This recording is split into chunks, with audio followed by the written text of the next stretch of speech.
Yes, here we are once again, everyone. Cannabis news. I'm your host, Joe Klare.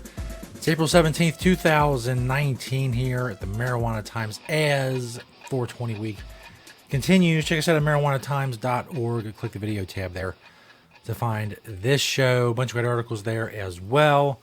All of it at marijuanatimes.org. Today we're talking about the story of a man who grew marijuana, or at least says he grew marijuana for sick people, and now is facing jail time. Also, Maine on track to launch their recreational sales market by the end of this year. We'll see. And some more about 420 and a 420 festival in Chicago. All of that coming up. But first, of course, Cannabis News is brought to you by NatureSide, nature-side.com, and their organic, all-natural pesticides. Grow safe and poison-free no matter what you are growing. If you're growing cannabis in a state where it's legal, make sure you're not using harmful pesticides, ban pesticides. Make sure you're doing it the right way. You can do that with NatureSide, nature-side.com. Proud sponsor of Cannabis News. Side is spelled CIDE for those of you listening on the old audio podcast, which most likely will be from Apple Podcasts, but it could be from some other podcatcher. Wherever you listen to your podcasts on, just search the Marijuana Times. See if we're there. This first story by yours truly at marijuanatimes.org.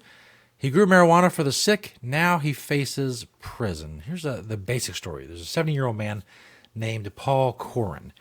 A couple years ago, his nephew was suffering from a degenerative muscle disease. Paul grew some marijuana for him and helped his nephew gain some weight and helped him sleep better. So Paul kept growing marijuana. He helped a friend in Texas. Word of mouth grew. And all in all, he says he helped about 20 people with the cannabis he grew illegally, of course. So fast forward or rewind, whichever perspective you're looking at it from, to January 7th of this year. Paul's at home. People bust in, a few dudes, intruders, bust into his house through an unlocked side door, and they proceed to demand money and drugs and guns and, all of that. They try to strangle him. They pistol whip him. It's crazy. There's all kinds of crazy stuff going on. Apparently, these guys parked their car down the street at a vacant property, but apparently the owner of the vacant property was there and saw it and said that's not supposed to be there, so he called the police. So the police are there. The police arrive at the scene. The intruders take off. They help Paul, of course. It's a crime scene or whatever. They find all of Paul's marijuana plants. Even more bizarre, the story goes, is apparently there was a freezer in Paul's basement that one of the intruders hid in when the cops arrived. And they found the guy in there suffering from heat stroke and a lack of oxygen. They thought he was dead, and then he woke up. It's all very movie-esque. The bottom line is Paul is facing 6 years in prison for the marijuana plants.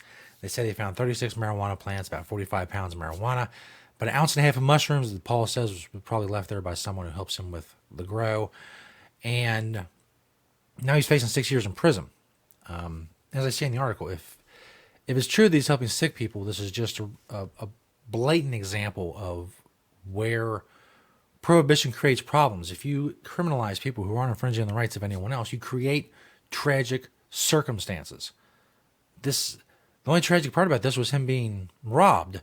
Would have been under normal circumstances. If marijuana was legal, he would have been robbed. He'd be treated as a victim. They say, oh, well, we're going to get these guys. We're going to, put them in jail or whatever happens, or get them in the criminal court system for breaking into your house and insulting you and trying to rob you and all of that. Instead, the guy who got robbed is facing 6 years in prison. How does something weird like that happen? Well, you criminalize people who aren't infringing the rights of anyone else. You create problems, and it's two parts of the criminal justice system are going in different directions. There's going to be a problem. And here we are. I'll try to keep you updated on that story if more information becomes available, if there's a plea deal, what happens.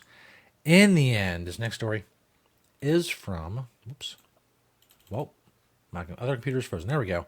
PressHerald.com. Amazing technology. Maine on track to launch recreational marijuana market this year, says state's pot czar. You may remember, although with the passage of time, many of you may have forgotten that in November 2016, Maine voters passed recreational marijuana legalization, along with voters in California and Nevada and Massachusetts. While those other three states have recreational sales programs going, Maine does not. We've covered a lot of that on this show, a lot of the delays, vetoes. Governor Paul LePage, of course, former Governor Paul LePage hated marijuana, very much against legalization. He would veto and stall and not take action on something they should take action on, all in an effort to get marijuana legalization, or prevent it, rather, to be from being implemented. And the result is Maine has, limited home growing legalization, of legal possession, of course, but no retail sales, no regulated retail sales. A consultant is expected to submit a first draft of proposed adult use marijuana rules to the State Office of Marijuana Policy, putting Maine back on the track to open its recreational market by year's end, state officials said. We are working incredibly hard to get this thing rolled out, said Eric Gunderson, director of the new Office of Marijuana Policy. There are people in my office that are working, no lie, 7 days a week to make sure we can get this adult use industry rolled out in 2019. Colorado consulting firm Freeman and Koski was tapped in February to write rules governing how Maine will license and regulate its adult use market. The regulations will codify the legislative rewrite of a 2016 legalization referendum and flesh out areas that lawmakers left to rulemaking. The ding you heard, of course, is my phone. And it's Broadcasting 101. Turn your phone off. I normally do that, or at least put it on vibrate or whatever. I normally do that, but I failed to do that at this time. So, let me move on. I'm not re-recording the show. I record it, but for all intents and purposes, it's live. Unless there's a real catastrophic technical issue, this is first take, son. This is what it is. But then there's already a show called First Take, isn't there? Oh well. I want to call this. I will see if I can change the name of the show to First Take, son. But I guess not. It's not going to happen. To launch in 2019, the Office of Marijuana Policy must shop its draft rules around to key state agencies, including Agriculture, Labor, and Public Safety, for review and revision before referral to lawmakers in May for a legislative vote that must be held before the session ends in June. In other words, there's a long road and there's a lot to do. And even this Gunderson guy says, look, we have milestones or deadlines or whatever, and we're going to do the best we can.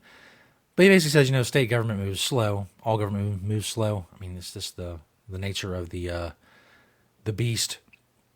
So if you're expecting recreational sales in Maine by the end of the year, I wouldn't hold my breath. Maybe some rules by the end of the year. Maybe then next year they can kind of look at opening up some stores where people can buy something that's been legal for a couple years now. I don't know. It's not. I don't run the joint up in Maine, so I can only do so much. The last story from the Chicago Tribune.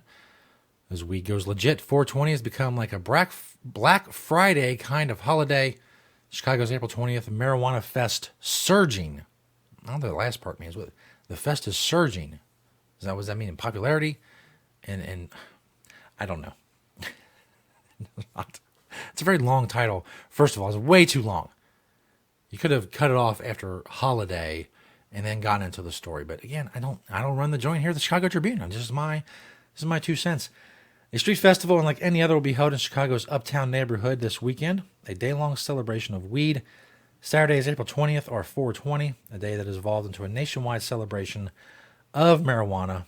They go into a little bit of the story about the Waldos and San Rafael High School and the statue and 420 and the term 420 becoming popularized throughout the cannabis community.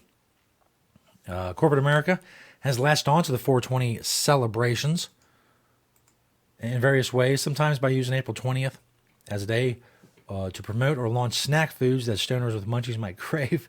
Last year, Burger King brought back its spicy chicken nuggets on 420, and Lyft offered $4.20 discounts.